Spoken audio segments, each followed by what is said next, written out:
Assalamualaikum warahmatullahi wabarakatuh. Apa khabar murid-murid? Ustaz doakan kamu semua berada di dalam keadaan yang sihat walafiat hendaknya, insya-Allah. Okey, baik. Hari ini kita akan sambung sesi pembelajaran kita yang bertajuk Allah bersifat hayat.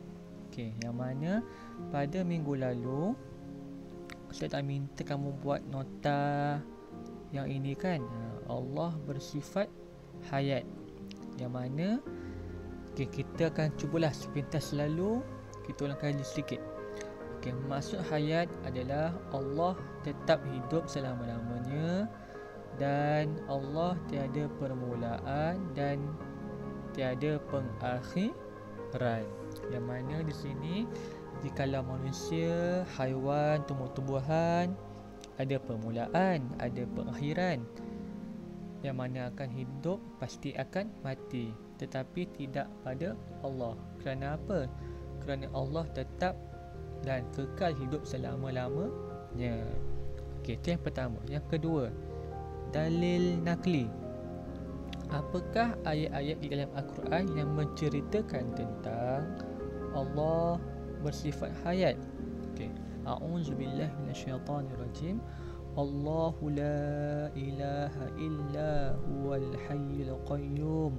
Sadaqallahu azim. Maksudnya Allah tiada Tuhan yang berhak disembah melainkan Dia yang tetap hidup, yang kekal selamanya, mentadbirkan sekalian makhluknya. Okey, apa maksudnya? Maksud di sini hanya Allah satu-satunya, tiada dua, tiada tiga yang berhak disembah. Kepada Allah sahaja kita menyembah. Tiada benda, tiada perkara yang lain. Dan hanya Allah sahaja yang tetap hidup selama-lamanya, dan hanya Allah sahaja yang kekal selama-lamanya dalam mentadbir, dalam mengurus alam ini. Okey, sekarang dalil akli. Okey, apakah pernyataan ataupun bukti-bukti akal yang menyatakan Allah ini bersifat hayat? Okay, yang pertama, kejadian 4 musim, yang mana ada musim panas, musim sejuk, musim bunga dan musim luruh. Yang kedua pula adalah proses bumi berputar mengelilingi matahari. Yang mana setiap planet itu termasuk bumi ada paksinya, ada orbitnya. Okey. Jikalau setiap planet itu tiada paksi, tiada orbit, pasti setiap planet akan bertembung, pasti akan hancur binasa kan. Tetapi Allah ini bersifat hayat. Allah ini maha hidup. Allah mahir dalam mentadbir alamnya. Jadi Allah telah menciptakan sesuatu itu dengan sebaik-baik kejadian. Okay, itu adalah kita cuba ulang kembali peta minda yang telah kamu buatlah. Ustaz harap peta minda yang ini kamu dah siap buatlah semua. Nanti selepas cuti insya-Allah Ustaz akan cek. Okey. Sekarang untuk hari ini apa kita nak belajar? Kita nak belajar apabila kita dah yakin Allah itu bersifat hayat, kita yakin juga Allah itu bersifat hayat, pasti akan ada kesan. Jika kita yakin Allah itu bersifat hayat ataupun hayah, dan mesti juga akan diakibat kesan buruk. Ingat, bila kita sebut tentang akibat, bermaksud kesan buruk. Jikalau kita tak yakin, kita tak percaya Allah itu bersifat hayat, apakah kesan buruk yang akan ada pada kita? Dan sama juga, kalau kita yakin Allah itu bersifat hayat, pasti akan ada kesan baiknya. Jadi kita lihat dahulu kesan baik. Kesan meyakini Allah bersifat hayat. Yang pertama, berusaha menjalani kehidupan yang diredai. Apa maksudnya? walaupun kita hidup dalam sederhana, tidak seperti orang lain yang kaya, yang rumah mewah, tetapi kita tetap berusaha, kita bersyukur dengan apa yang telah Allah berikan pada kita. Jadi kalau kita rasa kita ni kurang kemampuan, kita masih lagi tidak ada pendapatan yang tinggi, kita ingin mengubah nasib family kita, kita kena berusaha, belajar bersungguh-sungguh supaya kita dapat mencari pekerjaan yang lebih baik, yang mana bila kita dapat pekerjaan yang baik, kita pasti akan mendapat gaji yang agak tinggilah, dan dengan itu kita dapatlah membantu keluarga kita yang dalam kesusahan. Jadi ingat, kita perlu berusaha dalam macam mana pun dalam menjalani kehidupan yang kita redai. Ingat, susah macam mana pun, kita tidak kaya pun tak apa, kita kena bersyukur. Kita kena tetap berusaha untuk mencapai apa yang kita hajati. Okay, yang kedua, menggunakan masa dengan sebaiknya. Okay, yang ni kita kena ingat, ada pepatah yang menyebut masa itu emas.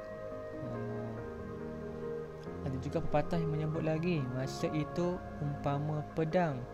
Jikalau kita tidak menjaganya, ia akan memotong kita. Sebab apa? Masa ini amat bernilai. Kita tidak boleh membeli masa. Masa yang lalu kita tak dapat ambil semula masa yang telah pergi.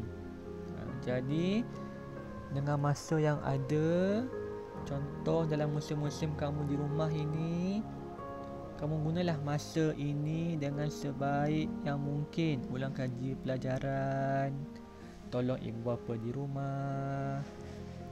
Kalau yang lelaki tu, tolonglah kemas rumah, sapu-sapu lantai dan sebagainya. Yang bagi yang perempuan, cubalah belajar memasak dengan ibu di rumah, bantu-bantu apa yang patut kan. Jadi ingat, kita kena menggunakan masa dengan sebaiknya. Yang ketiga, kesan meyakini Allah bersifat hayat. Yang ketiga adalah kita akan menjadi seseorang yang banyak mengamalkan amalan yang soleh. Ustaz, amalan soleh ni macam mana? Amalan soleh ni macam mengaji je ke solat? Amalan soleh ni dia luas. Kita bantu ibu, bantu ayah pun dikira sebagai amalan yang soleh. Kita bantu adik kita belajar, itu pun merupakan amalan yang soleh. Macam ni, waktu-waktu kita dekat rumah ni, musim-musim macam ni, kita kena banyaklah mengamalkan amalan yang soleh, berbuat baik kepada orang-orang yang kita sayang. Okey, yang ketiga pula adalah menghargai kehidupan. Okey, dalam apa pun kehidupan yang kita alami, sama ada kehidupan yang suka ataupun duka, kita perlu menghargainya dengan sebaik mungkin. Kerana apa? Umur kita ini, hidup kita ini merupakan anugerah daripada Allah Subhanahu Wa Taala. Bila Allah dah berikan kita nikmat hidup, tolong hargai kehidupan kita. Jangan kita hanya merintih sahaja. Kita hanya banyak komplain, hidup aku ni susah, aku ni tak pandai. Jangan. Kita kena menghargai hidup ini dengan cara apa? Dengan cara kita berusaha menjalani kehidupan yang diredai. Itu cara dia. Okey, yang kelima, bersyukur dengan nikmat Allah. Apa-apa pun yang Allah beri pada kita, cepat-cepat ucapkan alhamdulillah, syukur kepada Allah atas nikmat yang dia berikan pada kita. Bangun tidur, bacalah doa bangun tidur. Alhamdulillahillazi ahyana ba'da amatana wa ilaihin nusyur. Ha, kita dah bangun tidur itu merupakan nikmat Allah, sebut alhamdulillah. Okey, dan yang keenam, kesan yang keenam adalah kehidupan kita akan lebih diberkati oleh Allah. Kenapa hidup kita akan berkat? Sebab apa? Sebab kita telah melakukan perkara inilah. Kita bersyukur, kita hargai kehidupan, kita banyak buat amalan soleh, guna masa dengan sebaik-baiknya, dan kita juga berusaha. Kelima-lima ini dia akan membawa kita kepada kehidupan yang diberkati. Ini adalah kesan dia. Kesan daripada kita melakukan kelima-lima perkara ini. Okey, boleh ya? Okey. Itu kita lihat tadi adalah kesan. Ustaz padam sekejap. Sekarang kita lihat pula tentang akibat ataupun kesan buruk kalau kita tidak yakin Allah itu bersifat hayat. Okey, yang pertama, sudah tentu iman kita menjadi rosak. Sebab apa? Ialah kita tidak percaya Allah itu bersifat hayat. Sudah pasti hati kita, iman kita, kepercayaan kita kepada Allah menjadi rosak. Kita meragui, betul ke Allah ini hidup? Kalau Allah tak hidup, kenapa aku tak nampak Allah? Jikalau kita berfikiran begitu, dia akan, na'udzubillah, dia akan, hati kita, iman kita akan terjerumus ke arah kerosakan iman. Ingat, hati-hati. Okay, yang kedua, membuang masa dengan perkara yang tidak berfaedah. Bila mana kita tak percaya Allah itu hidup, Allah itu ada di mana-mana, kita mulalah buat benda yang bukan-bukan. Kita buat perkara yang perkara kemaksiatan. Kita mungkin bergaduh, mengambil hak orang lain. Sebab apa? Sebab kita tak percaya Allah itu maha hidup, Allah itu bersifat hayat. Di situ merupakan kesan buruk, akibat kalau kita tak percaya Allah itu bersifat hayat, bersifat hayah.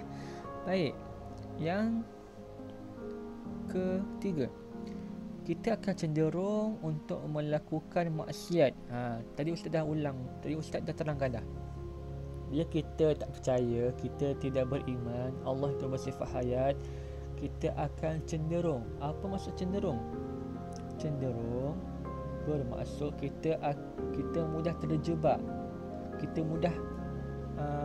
akan belajar mendekati untuk membuat perkara-perkara kemaksiatan yang membawa kepada dosa. Itu kita kena elakkan.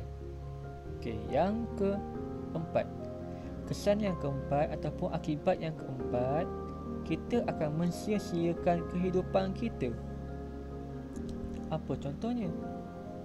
Contoh, jikalau kita ini seorang yang kaya, yang jutawan, kita ada banyak duit, tapi kita ini mensia-siakan segala nikmat kekayaan yang Allah berikan pada kita ke arah perkara yang melalaikan. Contoh, kita guna duit yang banyak itu beli kereta mewah-mewah, kita buat rumah yang besar-besar sangat, sedangkan ada lagi orang-orang yang di luar yang memerlukan bantuan kewangan daripada kita. Jadi dalam hidup ini, apa-apa pun yang Allah berikan pada kita, apa-apa pun nikmat yang Allah berikan pada kita, jangan kita sia-siakan. Gunakan segala nikmat kehidupan yang Allah berikan itu secara baik, secara sewajarnya. Baik.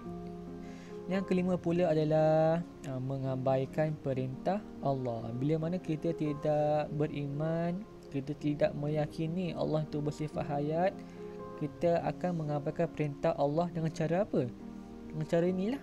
Kita abaikan perintah Allah dengan melakukan kemaksiatan. Kita akan melakukan perkara yang tidak berfaedah. Itulah merupakan perbuatan mengabaikan perintah Allah. Sebab kita tak yakin Allah itu bersifat hayat. Jadi ini amat membahaya kepada kita. Yang terakhir, akibat terakhir, kita akan dimurkai oleh Allah Subhanahu Wa Taala dan hidup kita tidak akan diredai. Yang ni na'udzubillah lah.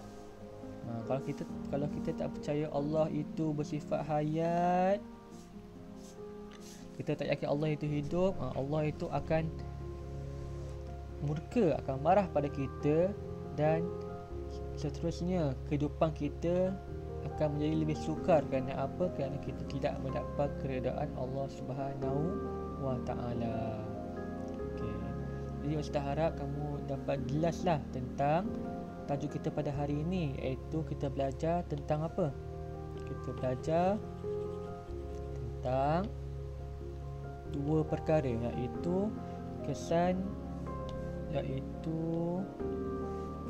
beriman ataupun kesan meyakini Allah bersifat hayat, dan yang kedua, akibat tidak meyakini Allah bersifat hayat. Boleh ya? Lepas ni Ustaz nak kamu buat peta minda tentang kedua-dua perkara ini. Nanti Ustaz akan bagikan tapak dia, kamu tolong salin dalam buku tulis kamu ataupun kertas kosong. Okey, sekian. Ustaz harap kamu tolong jaga kesihatan baik-baik. Mudah-mudahan kita semua akan dilindungi oleh Allah Subhanahu Wa Taala. Okey, insya-Allah. Sehingga kita berjumpa lagi. Assalamualaikum warahmatullahi wabarakatuh.